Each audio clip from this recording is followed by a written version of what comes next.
Hello and welcome to Cup of Cosmology, the place for all your questions about the universe. My name is Diana Hooper and I'm a postdoctoral researcher currently at the University of Helsinki, where I'm doing a postdoc in cosmology. That means that I study the universe, the contents of the universe, how everything evolves, how everything interacts, basically all of the cool things happening inside the universe. Hey David, great to see you in first and thank you for the Heartbalm Award. I do really appreciate all of the awards. So today on Cup of Cosmology, I have a very special guest who I'm going to bring up on screen now, and I'll let Katie introduce herself, coming up on screen now. Hi, Katie. Welcome to Cup of Cosmology. Hello. Hi, thanks for having me. Great to have you here. Do you want to introduce yourself to everyone? Sure, yeah. My name is Katie Mack. I'm a theoretical astrophysicist, cosmologist. I study dark matter, and I wrote a book about the end of the universe called The End of Everything. I assume we're going to talk about some of those topics today. And I'm on Twitter as Astro Katie, if anybody is over there as well. Nice. Awesome to have you here, and we will definitely talk about your book as well. So just want to say hello to David Howden and to Ange joining here in the comments. Great to have you here. Really nice to see you. So hello to everyone wherever you're following from. We should be live on Haps, on Twitter, on Twitch, on YouTube, and potentially even on Reddit today as well. So wherever you're watching from, great to have you here. Feel free to ask questions, jump in at any point. We're going to try to answer any questions you people have as well. So yeah, you've written a book about the end of the universe. And that's a topic that comes up very often here because people seem to like talking about the end of the universe. It gives people optimism somehow, talking about the end of the universe. Yeah. So it's a topic I'm definitely happy to discuss. So before we get into that, do you want to just tell us like where you're working now and a bit about what your general research has been? Yeah, so I'm based at North Carolina State University. I'm an assistant professor there. And starting in June, I will be at the Perimeter Institute for Theoretical Physics, where I'll be taking on a position that is sort of split between the research and the outreach sides of the institute. So I'll be my position will be the Hawking Chair in Cosmology and Science Communication, which I'm very excited about that job title, of course. Cool. That's really cool. Yeah. And the research I do is largely sort of theoretical stuff around dark matter and what dark matter might have done in the early universe. Well, the era of the first stars and galaxies, essentially. I've also done a lot of research on early universe physics, various things to do with the Big Bang and the aftermath of that. And I'm also interested in general connections between particle physics and cosmology, and I've looked a little bit into certain areas of the end of the universe as well. So I've studied vacuum decay, which is one of the ways the universe might end, and I'm very interested in that as well. Very fun. So you've kind of done both ends of the universe, the start and the end, which is always nice. So I guess you can see all the comments as well. We're getting a lot of people coming in and saying hello to you. Some people recognizing you from Twitter, of course. So if you see any comments you want to answer, feel free to jump on any of the comments here. We can also respond directly in the chat, but you can just call out any comment you want to answer as they come in. Okay. So, yeah, people who follow the show regularly know that I also normally work on dark matter. I've recently shifted into early universe physics and gravitational waves, but up till now, I've also mainly worked on dark matter. So dark matter is a topic we've covered a lot. So today we're going to focus mainly on the end of the universe, which is nice because in last week's episode, we did fun things that could happen in the early universe, like inflation and possibilities of the multiverse and fun questions like that. So today we're going to the opposite end and we're going to talk about the end of the universe. Cool. So I'm going to just start asking you questions. And again, to everybody in the comments, jump in at any point with your questions. We will try to answer anything you ask as well. We will try to stay on topic, but, feel free to ask anything. So how many different ways do you think there are that the universe could end? I mean, I think there are lots of ideas that people have thrown out there from time to time. In my book, I covered 5 of them, just as things that would, different ideas that had a lot of research behind them one way or another, sort of covered more or less the landscape of things that could happen to the end of the universe. So, but there are other possibilities out there, and some of the categories are quite broad. So, many different things could cause the universe to have a cyclic ending, for example. So something where the universe ends and then a new one begins. And there are a few different ways that the universe could collapse if that were how things were going to go. So yeah, so it depends on kind of how how you weigh up the different models, because you can kind of propose a lot of different things, and at the moment there are many different possibilities that are still consistent with the observations we have today. Yeah, which is pretty cool. And I like that you cover 5 in your book, because usually when I talk about this topic, I only mention 4.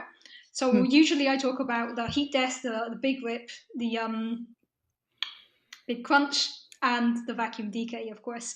And in your book, you also include the big bounce, or the bounce, which is really cool, because that one I don't think we've pretty much covered on the show.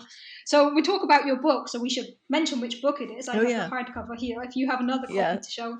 The one with I have the US version, so the different covers in different places. Yeah, I like the one with the wormhole on the cover. Yeah, it's a fun book. I must say I'm only halfway through it, but it is really nice to read. I do want to finish reading it, but it is very, very fun to read. Okay, so yeah, Dr. Doom, great topic. Yeah, it's a fun topic, and nice to see you, Terry. Thank you for joining, and hello to everyone in the comments I didn't say hello to yet. It's always nice to see everyone here. So why don't we jump straight in? Obviously, we should preface this with, of course, we don't know for sure how the universe is going to end. There's still many possibilities, and making forecasts of something that's going to happen in the future. Everything we're saying is best guess is based on all the information we have. So you already hinted at it before. So my favorite way that the universe could end is vacuum decay. And I guess based on what you said before that you kind of agree with that. So do you want to tell us in your words, what is vacuum decay? Yeah, so vacuum decay is, I think it's the most complicated one to explain, because it involves something to do with fields and quantum mechanics. But the basic idea is that it has to do with the Higgs field. Now, the Higgs field is sort of an energy field that's throughout all of space. And the way most people have heard of the Higgs field is through the Higgs boson, which is a particle that was discovered at the Large Hadron Collider. The Higgs boson is often discussed as something that has something to do with how particles got mass in the early universe. What the Higgs boson really is a particle associated with the Higgs field, and the Higgs field is the important thing in that discussion. So the Higgs field is a sort of energy field where the value of that energy field, like what that energy field is doing, determines something about how particles interact in the universe. Determines something about the kinds of particles that exist, the forces between them, and if the Higgs field takes on a different value, then you have different sort of laws of physics, different kinds of particles, different interactions between those particles. And the Higgs mechanism is the way the Higgs field changed in the early universe. So when people got excited about the Higgs boson, the reason that the physicists were excited about the Higgs boson is not because there's like, oh, there's a new particle, that's cool. It's because it was evidence that the Higgs mechanism happened, that there was a change in the Higgs field in the early universe.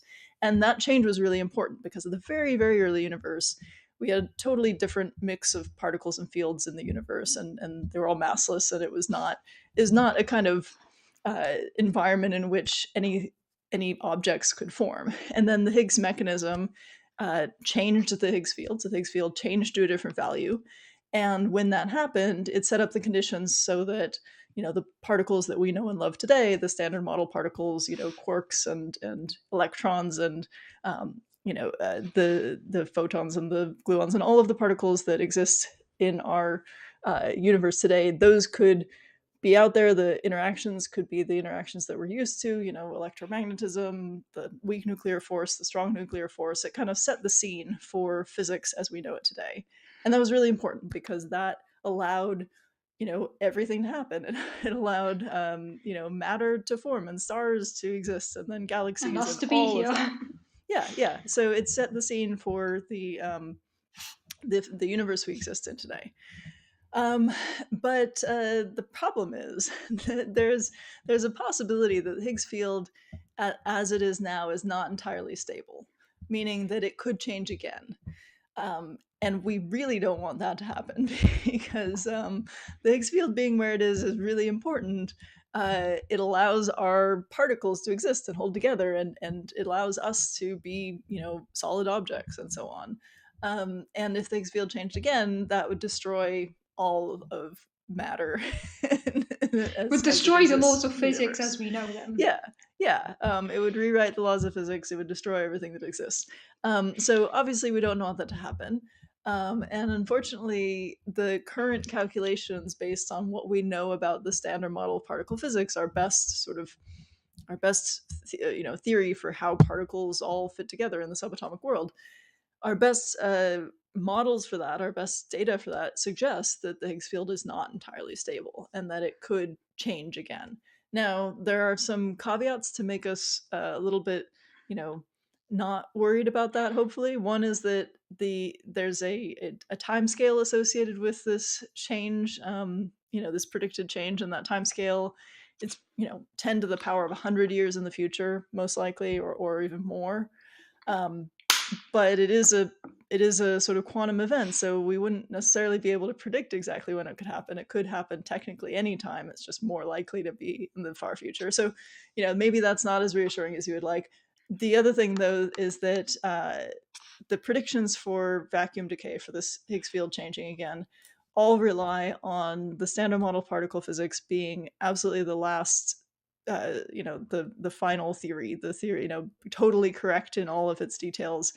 And we just know that can't be true, right? Like, we know that there's got to be something beyond the standard model of particle physics. Like, we don't have everything figured out in particle experiment and particle theory.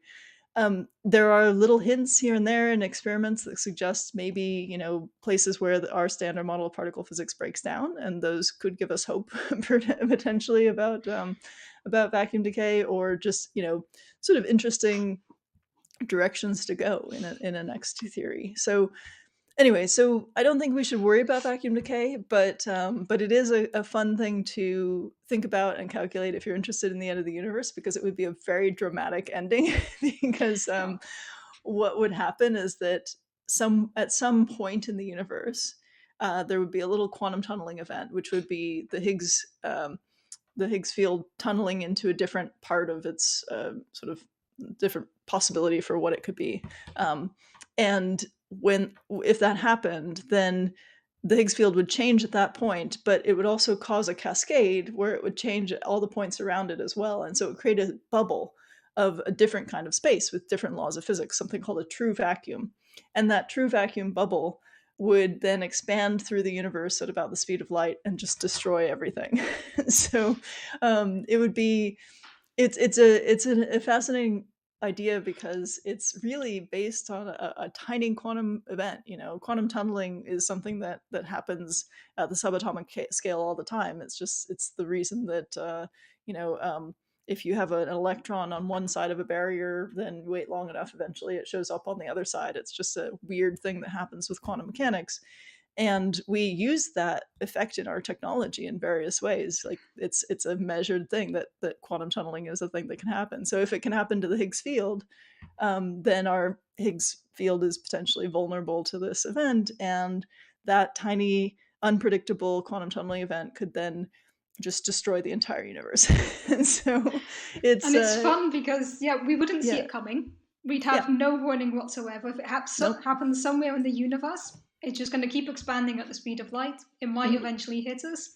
No warning, nothing we can do. Just Earth is blinked out in a second.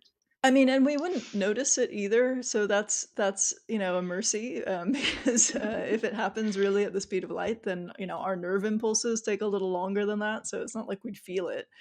We wouldn't have time to think about it. So in that sense, and there's no tragic aftermath or anything. It's just everything would be over, as this bubble expanded. So. I mean, in that sense, is not really something to worry about. Although people do worry about it, and I do get messages from people saying that they are scared of vacuum decay, and I never really know what to say to those messages, because I think that I mean, you can't say for sure that something terrible is not going to happen to you in any part of life, right? Like, that is a fact of reality, that something terrible could happen to you, and you wouldn't necessarily be able to prevent it. And you just can't go around spending your whole life worried about that, especially when the chances are so low. I mean, vacuum decay anytime in, the lifetime of the Earth is just absurdly low probability. Like, it'd be like getting struck by lightning and winning the lottery at the same time. Like, it's just like the chances, I mean, it's much less likely than that. Like, those chances are just really, really small. So it's really not the thing that should keep about. you up at night. No. We have a couple of related questions from the audience here, mainly about the speed of expansion of this. So we mentioned that this bubble would expand at the speed of light. So then there's a question here, would the bubble of true vacuum be able to reach the space beyond its Hubble sphere since it's limited by the speed of light? And a follow-up question by Scott, which is basically the same rephrased, of is the expansion of the universe basically enough to help us escape the bubbles of new Higgs? Well, so if if vacuum decay were something that could only happen once at one point in the universe, then you could hope that maybe you could escape it by being far away from that point. But because it's a random event that can happen at any point in the Higgs field, if it happens in one spot, it's just as likely to happen in another spot. And so, although you could, be moving away from the place it happens, over here, it's just as likely to hit you from this side, someplace nearby. So it doesn't really help. I mean, you can calculate. A colleague of mine did this calculation, or looked it up. I don't remember which. Where you can calculate that, these bubbles are never going to fill all of space because the universe is expanding too quickly. So, each of these bubbles will fill some portion of space, but they're never going to fully overlap. However, the kind of path of anything in space will eventually hit a bubble. So you can't just kind of weave between them indefinitely. So you will get hit by one eventually if they're percolating through the cosmos. Yeah, it's fun. So expanding universe isn't enough to get us away from vacuum decay, probably. Were it to happen, which is very hypothetical. And I saw we just got a bunch of new people joining us on Reddit. So hello, welcome. And yes, we are talking about the end of the universe and all the fun things that could happen at the end of the universe. We just covered the vacuum decay, so the quantum tunneling happening to the Higgs boson field, as someone is mentioning. It's a fun thing to think about, but don't worry about that keeping you up at night because it's very, very unlikely. Yes. So then we can move on to perhaps slightly more likely scenarios. Okay. So one that is discussed often is the Big Rip, and it's also a very dramatic end of the universe. So do you want to discuss the Big Rip as well? Sure, yeah. So the Big Rip is, it's an idea that's been around for a while, and it's kind of, it's what happens if dark energy goes wrong. I think I first have to explain a little bit about dark energy. Sure. We know right now the universe is expanding, and we know that the expansion of the universe is accelerating. It's speeding up. We don't know why the expansion of the universe is speeding up. It doesn't fit with our, sort of usual models of how these things ought to work. When we see galaxies moving apart in the universe, logic suggests that the mutual gravity between all those galaxies should slow down the expansion, right?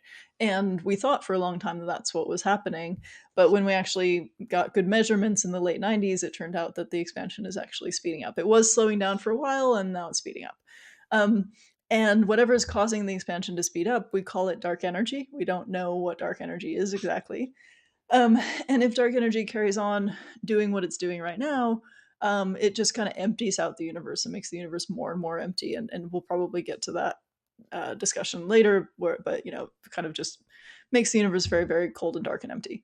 But there's a possibility. So the version of dark energy that does that keeps going the way that we think it's going, is what we call a cosmological constant.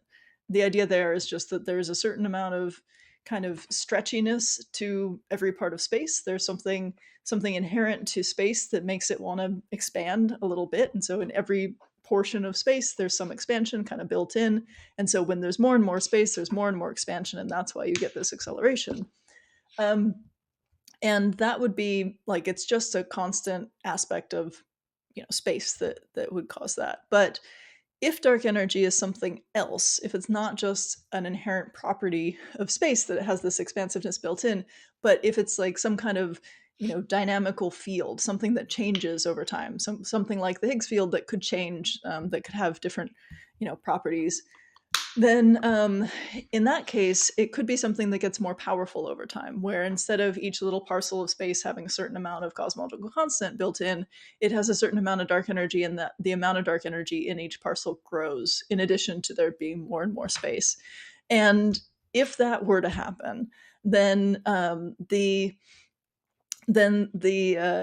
dark energy would start to not just move galaxies apart from each other, which is what dark energy seems to be doing now. It would start to build up within objects. So the way that we think dark energy works right now, the cosmological constant version of dark energy, it can't pull apart things that are already kind of stuck together. So it can't pull galaxies apart. It can't pull people apart. Like, all it does is kind of, expand empty space, essentially. But if dark energy is what we call phantom dark energy, this more powerful version of dark energy, then it would start to build up within objects. And so it would start to puff up galaxies, like pull stars away from galaxies. It would start to build up within solid objects. It would start to, actually pull apart like planets and stars eventually, and it would get more and more powerful, and there's more and more built up, and then eventually it would pull apart molecules and atoms and nuclei and just destroy the entire universe. And so depending on the properties of this hypothetical phantom dark energy, then you can calculate when that event would occur. And based on our current data, based on our current observations, we're pretty sure we have at least 200 billion years before it's possible that this event could happen, if it's going to. We think it's probably not going to, and there's some really good reasons why it can't, in terms of sort of theoretical things that go wrong in the theory if dark energy has this phantom property. But in terms of the data, we can't entirely rule it out. We can just say it's at least 200 billion years off, roughly. And as we get better observations, presumably we'll push that date farther and farther back. But there's a subtlety, which is that you can't entirely rule out the idea that dark energy is phantom dark energy with the observations. You can just a cosmological constant and phantom dark energy look very, very similar, in the sense that there's this number that you can measure that has to do with dark energy called the equation of state parameter, and that value can take sort of any number in a range of values, in theory. And if we have a cosmological constant, the value of this equation of state parameter is -1. And if it's anything less than -1, then we have phantom dark energy. And so we can kind of keep narrowing in on this number, and it looks like it's really about -1, but there's some error bars. There's a range that we calculate, and so the low end of that range gives us this 200 billion year, earliest possible Big Rip. But I wouldn't worry too much about the Big Rip, because if you talk to theorists, they'll mostly say that it's not something that can happen based on our theories.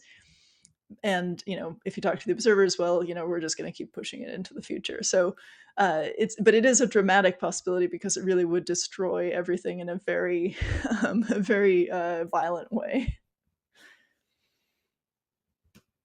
Sorry, I can't hear you right now. I don't know if something happened. Yeah, with your no, audio. I muted myself. Okay. Don't worry, happens often. My end. Sorry about that. Yeah, it's fun to think about this scenario, because it really is the universe ripping itself apart at its seams, which is why we call it the Big Rip. But sometimes we're very logical with our names. And it's fun to think about, because you'd basically split everything up into its really base particles, but these particles would be so far away that they'd never interact with anything again. Mm-hmm. So it's just like a really empty universe where nothing can happen. And it's fun to think about as well, a nice fun scenario. We got some comments here about 200 billion years. Yeah, we don't need to worry about that. I mean, the Earth won't be around in 200 billion years, so we'll be long gone before the Big Rip happens, if it were to happen. Yeah. So as usual in the comments, if you have questions, please do ask them. We actually had 2 questions about the vacuum decay that I overlooked. And one of them was actually sent in by a regular who isn't here today, but asked me to ask you. Can evaporating black holes trigger the vacuum decay? So there's been some really interesting research about this recently. A physicist, Ruth Gregory, and some of her colleagues have done some work around this, and the idea is that if you have a black hole and it's a very small black hole and it's evaporating, when it gets to the point where it's almost gone, when it gets small enough, then in principle the calculations say it could trigger vacuum decay. Um, which is interesting because what that suggests is that if that's the case, then it suggests that either our vacuum really is actually stable, or we've never had a black hole fully evaporate in our cosmos. Um, and that's neat, right? That's a neat sort of observation or sort of theoretical constraint. So I one of the things that comes up when you talk about this, though, is that people are like, "Oh, well, does that mean that if the Large Hadron Collider creates little black holes and they evaporate, they're going to destroy the universe?" And no, that's just that is not a thing that could happen because essentially because if the Large Hadron Collider could create little black holes, then that would mean that little black holes have been created all over the universe for billions and billions of years, because the kinds of particle collisions that the Large Hadron Collider can make are just peanuts compared to what the universe is doing all the time. I mean, just thinking about cosmic rays hitting the moon all the time are far exceeding the energies of collisions in the Large Hadron Collider, and the moon is still there, and so are we. And so clearly, those kinds of particle collisions cannot trigger anything that destroys the universe. But it does suggest that if we do see evidence of little black holes in the Large Hadron Collider, then that would give us some reassurance that our vacuum is actually stable, more stable than we thought. So that would be neat, you know. It's a pretty cool connection, actually. I'd never thought Yeah. of the possibility of the black holes triggering this until someone sent in the question, like, "Hey, I heard Casey mention this at some point. Can you ask?" So I'm very glad we got that question because I learned something new, which is always fun. Yeah, the LHC is not going to destroy the world. We don't need to worry about that. There was another bit more complicated question here from Abyss, always asking difficult questions. If pilot wave theory turns out to be true, would that change the dynamics of the Higgs boson tunneling effect, and how would that affect the possible vacuum decay?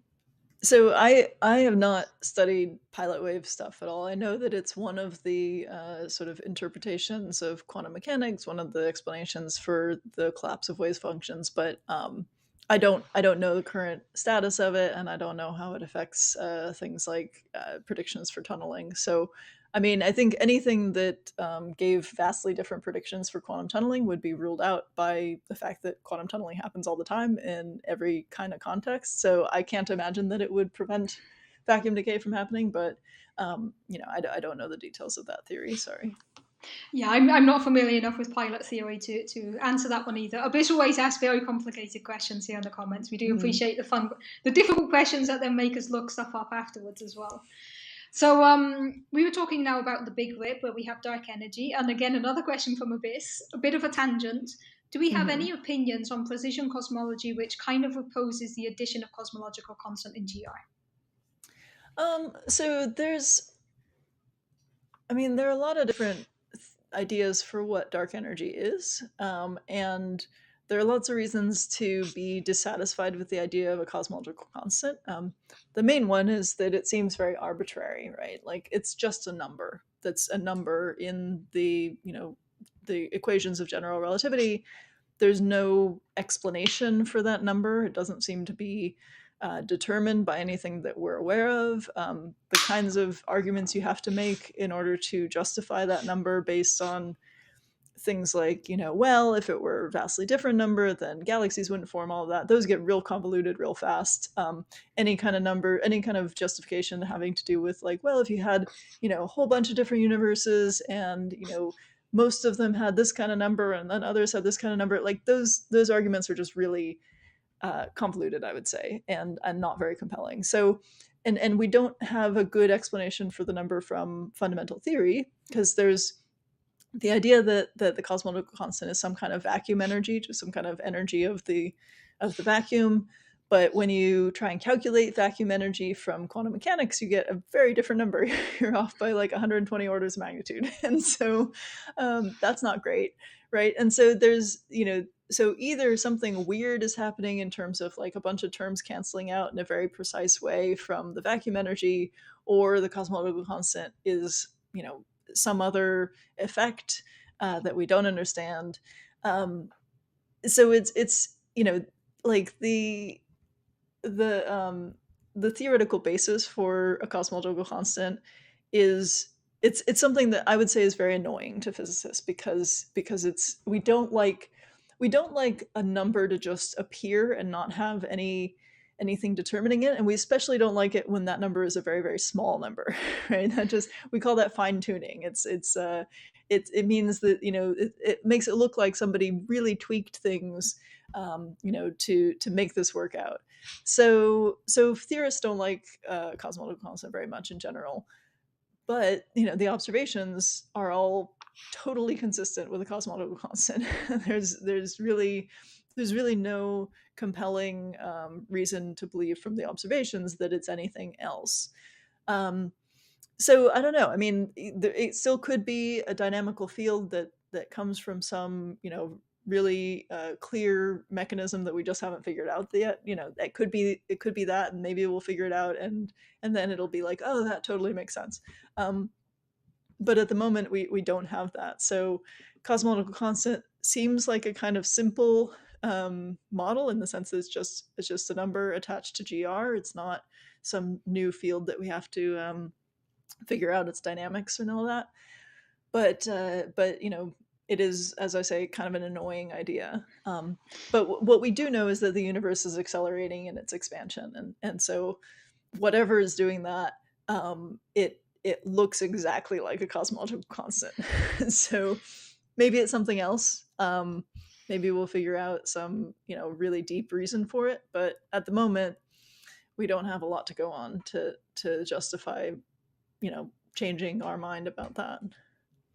It's a problem that we have so many observations in the universe that make sense with the addition of dark energy in the form of a cosmological constant, that trying to change this, we just haven't found anything that works better yet. And it's not completely satisfying that we have this random number that we don't really understand, but it works. And if it works, that's what we need out of a model for it to work and to be able to explain the observations around us. So it's fun to think of what else could there be that's not dark energy. In fact, I do want to get an expert on at some point who works on alternatives to dark energy, just to have an interesting discussion of different counterpoints here. But currently, we haven't found something that works better, to my knowledge. So we stick with the annoyingly small number.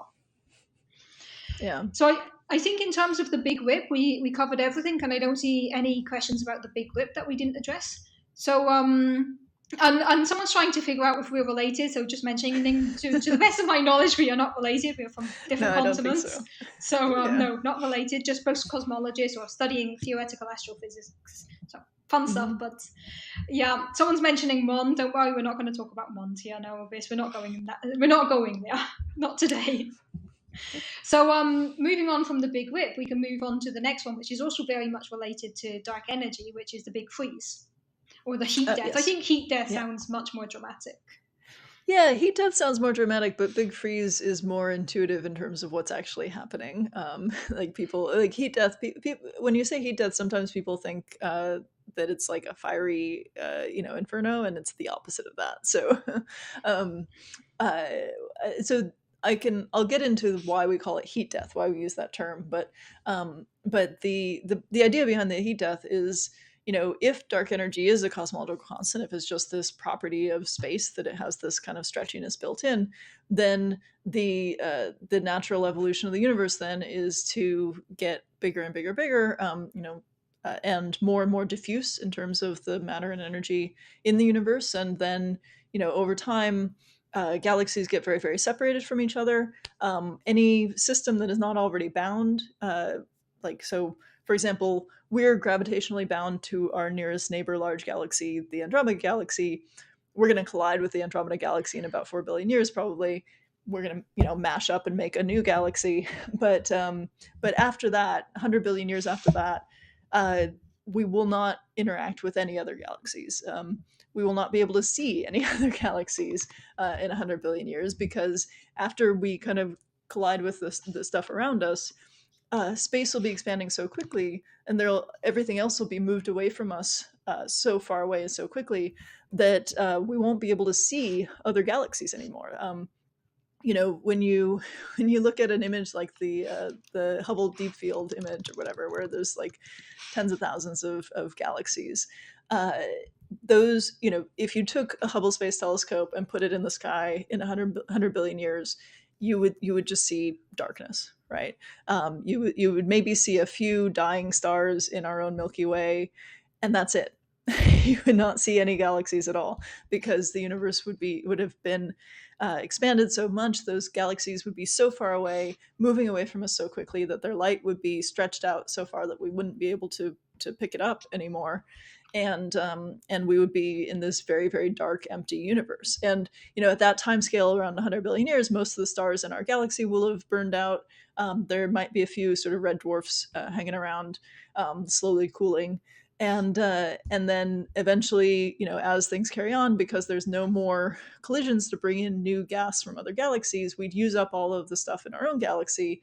All of our stars would burn out. The night sky would get very dark.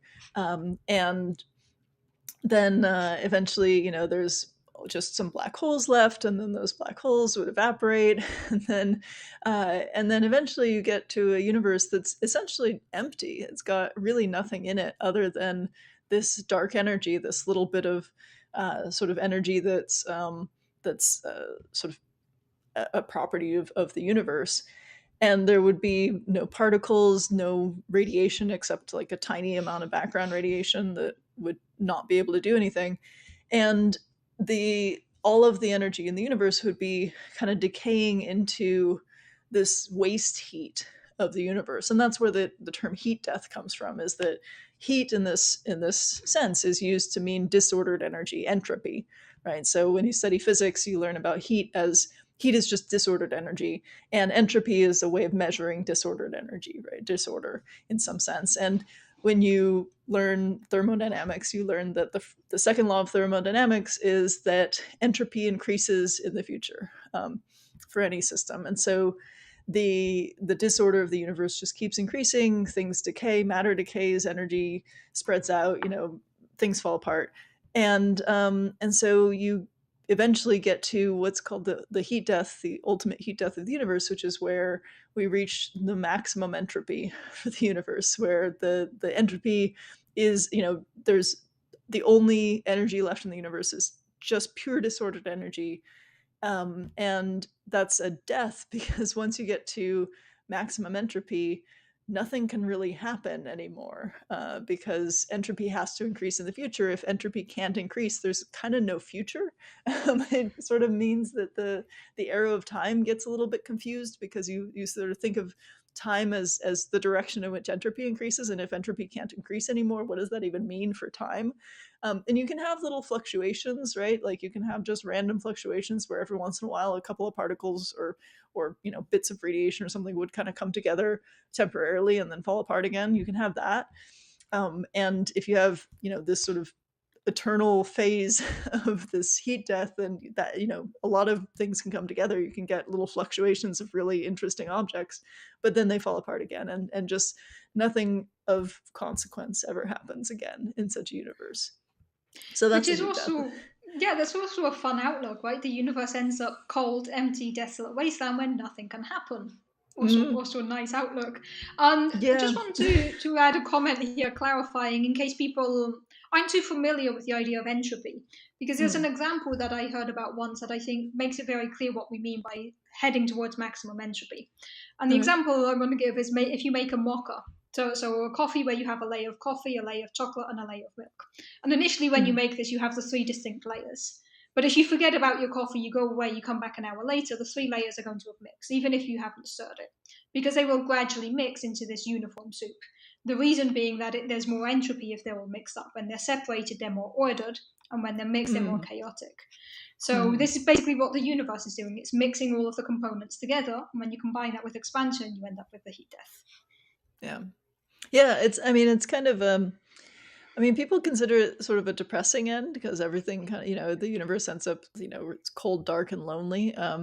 But it's also, it gives us a lot of time, right? I mean, so it's the maximum amount of time for anything, right? If you just wait for entropy to take over the universe, and in my book, I talk about things like, when you get to 100 billion years, there's nothing to see in the sky.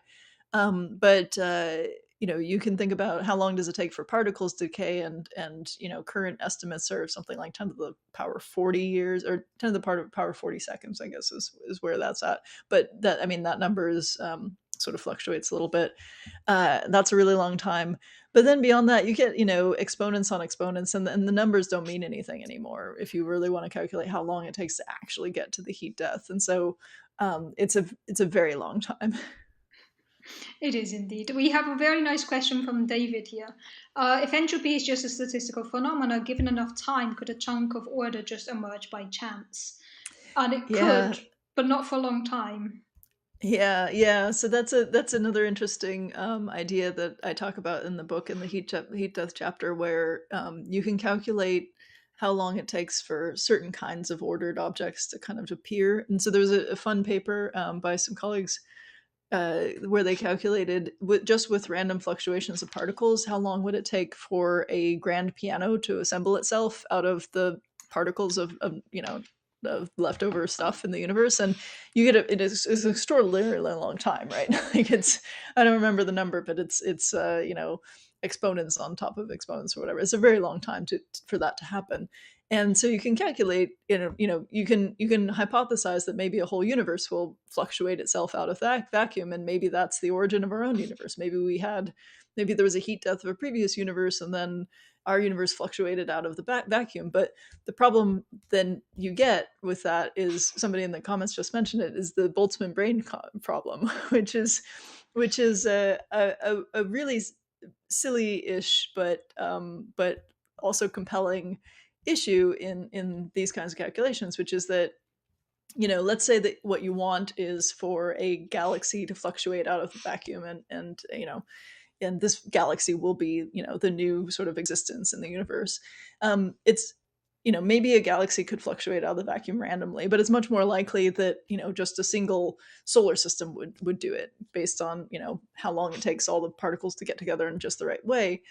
And then, it's much more likely just a single planet will show up. And then actually it's much more likely that just a single person will show up. And then, actually just a brain that thinks that it lives in a universe, thinks that it has experienced, the history of the cosmos.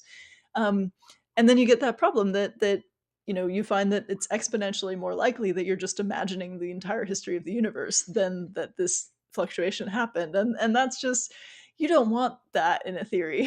It's not necessarily, like, it's not an argument that we are these sort of isolated brains that popped into existence. It's just an argument that those kinds of calculations are not going to be useful to you. So that's the Boltzmann brain problem in those kinds of calculations. No, it's a fun tangent to go off on, though. It's very interesting to consider, like, what if I am just a brain that the universe created at some point? But it doesn't really further the scientific conversation. It's fun to think about, but it doesn't help our models or our theories. There were a couple of comments just now that I wanted to go back to, because they were very good questions. We had one coming in from Reddit, which we already covered, but maybe we can just briefly go through again. If galaxies are moving away from each other, does that also mean that the planets and stars in our solar system are moving away from each other? So no, not in our current understanding of how dark energy works, and not in any kind of measurement. Anything within a collapsed, sort of bound object. So a galaxy is a gravitationally bound object. Anything within a bound object is not subject to the expansion of the cosmos. So galaxies don't expand with the cosmos. Solar systems don't expand with the cosmos.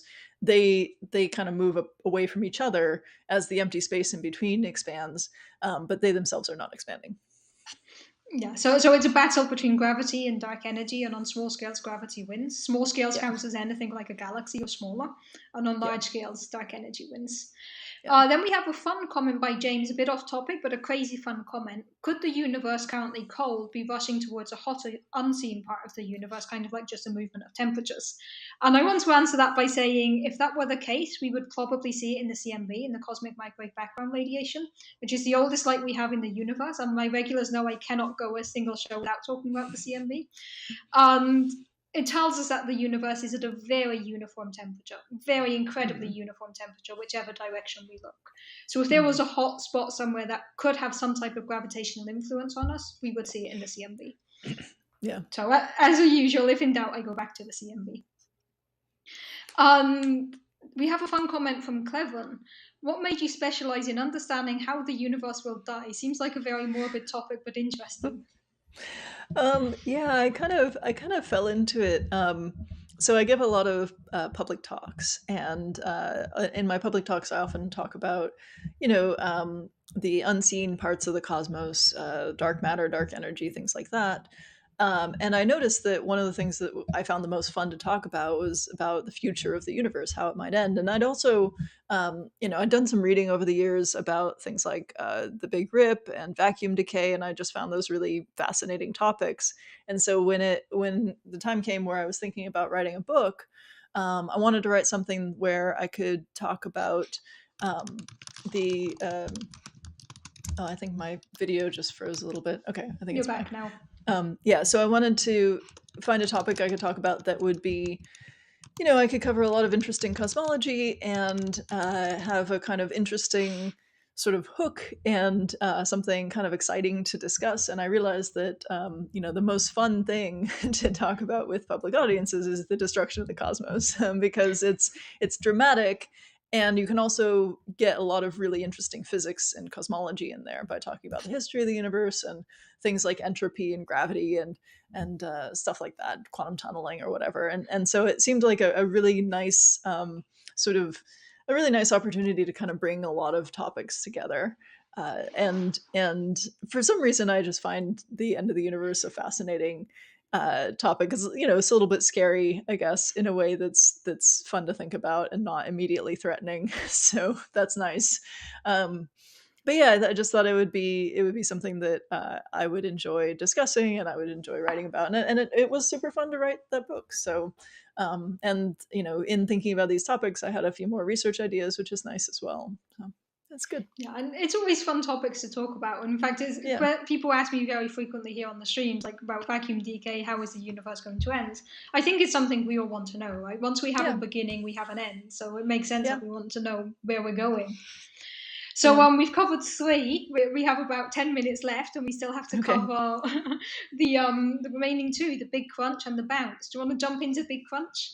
Sure. Yeah, so the Big Crunch is an idea that's been around for a very long time, and in the sort of 1960s, it was, I think, the favored idea of the universe. And the idea behind the Big Crunch is that, we know the universe is expanding. We know it started out sort of more dense than it is today, and it's been expanding and going down in density since then. And so the natural thing to assume is that, as the expansion occurs, gravity is sort of slowing down that expansion. And so then it's a battle between, was the initial kick of the Big Bang enough to keep the universe expanding forever, or is that, the gravity putting on the brakes, is that going to slow things down enough so that everything stops and then comes back together? And the Big Crunch is what would happen if everything came back together. And so we don't think that's going to happen now, because when we measure the current expansion of the universe, it's not slowing down, it's actually speeding up, which is weird, but that seems to be where things are. So it's probably not going to happen, but it's an interesting one to think about because the physics of what would happen if everything did recollapse is really fascinating. Like how the galaxies would collide with each other, and the radiation in the universe would get compressed and hardened, and everything would end in this sort of big fiery conflagration. And I don't know. It's very dramatic. I should say that a lot of people like the idea of the Big Crunch because there's this notion that once everything collapses, then it'll re-expand again and create a new universe. And I should say that sort of standard models of the Big Crunch do not have a re-expansion. That's actually quite a complicated, difficult thing to work into a theory. Anything that would cause the universe to expand again after a Big Crunch. There's the Big Crunch comes out of the equations of gravity that just say that it ends in a singularity, essentially. And there's nothing in general relativity that says, oh, and then it comes out again. That's a one-way street. So there are models where there's some kind of collapse and then a re-expansion, which I guess we'll talk about next, these sort of bouncing universes. But a general Big Crunch does not do that. Yeah. Unfortunately, I know a lot of people do like the idea that we'll collapse and then expand again, but not within the Big Crunch. And again, the Big Crunch isn't compatible with what we see currently with an expanding, accelerating universe. Yeah. But one thing I do really like about the Big Crunch scenario is it would basically be going backwards in everything we know that's happened in the universe. So we know that in the distant past, the universe was filled with radiation. And if we head towards a Big Crunch, this would be the reality again. And as the universe is collapsing, it would heat up so much that the temperature of this background radiation of the universe would actually be hotter than the surface of stars.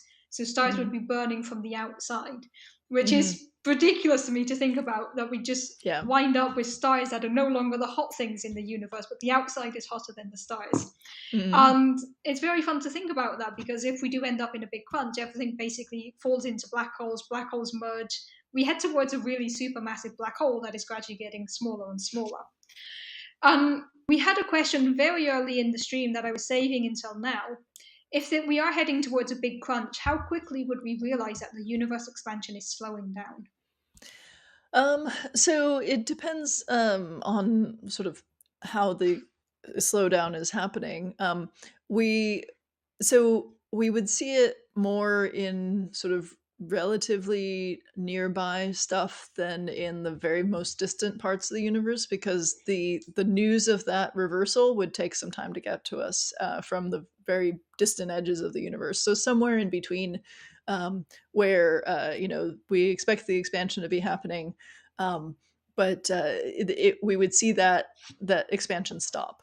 So we would see sort of middle distance galaxies slow down in their recession and then stop and then start coming toward us. And once we see these sort of middle distance galaxies coming toward us, then we know that everything else is coming toward us too. We just haven't got that signal yet. So it depends on kind of how quickly it happens, where we kind of see that going on. But yeah, we'd see galaxies start to basically change color as they're, instead of red shifting, which is where the light is stretched out, they would be blue shifted, where it's sort of crunched together, and we would see a bunch of galaxies get brighter and bluer as they hurl toward us.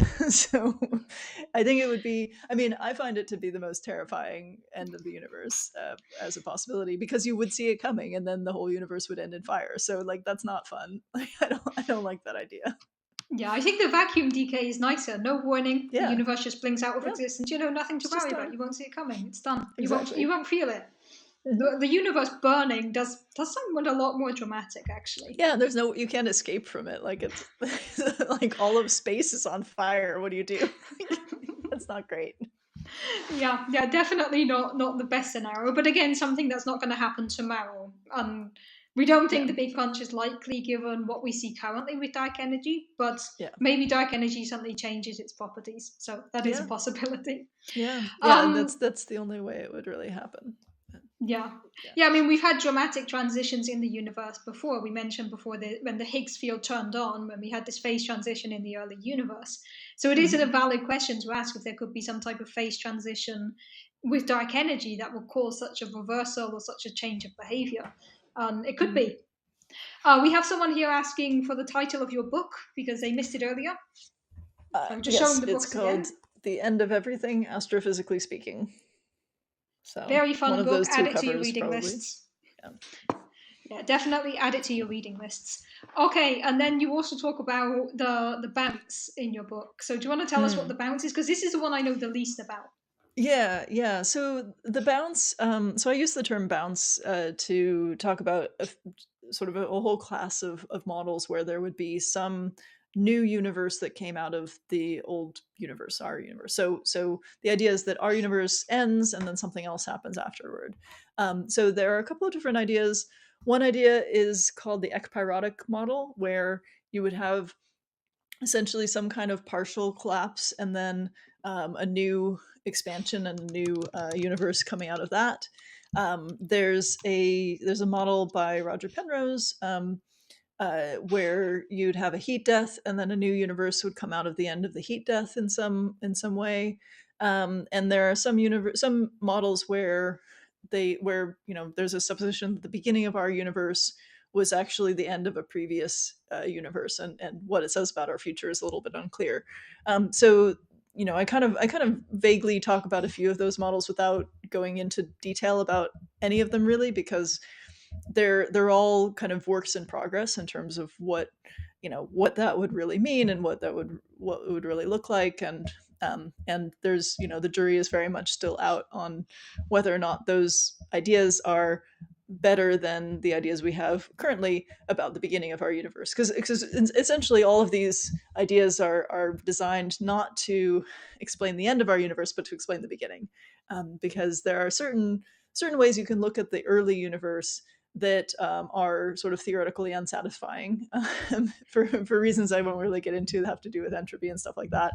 But there are reasons to question our general story about the very beginning of the universe. And so if you set up the initial conditions of our universe by the end of a previous one, then you can make sort of different arguments about how we got here. And so that's where these cyclic models tend to come from. And generally they would have an implication for the future of our universe as well as the past. So I'm sorry I can't get into too much detail about that, but no, but it's very fun, and if you want more details, read the book. There you can get all of the details. But I think it's really cool to think about, because people like the cyclical idea where maybe everything continues, because it gives us a sense of continuity. So yeah, although to be clear, generally speaking, nothing really survives that transition except maybe like a little bit of statistical information about the distribution of matter. Like, it's not, in general, you can't send a message through. So we're still not going to be remembered. There is like the conformal cyclic cosmology, Penrose's idea, does technically have a sense in which some information can get through the transition, but and potentially with Ek Pyrotic with something like gravitational waves, but it's not like you're gonna sort of write down your life story and send it in a bottle to the next universe. We still do end. So it's not, I don't find it that comforting. I know some people do, but it's like some things still exist, so people are happy with that, but sure. Not us, not our universe, and not the universe as we know it. No. So we've covered 5 possible ways the universe could end. As we mentioned before, there could be others. Someone mentioned in the comments proton decay is a possible way the universe could end, which is also very fun to think about.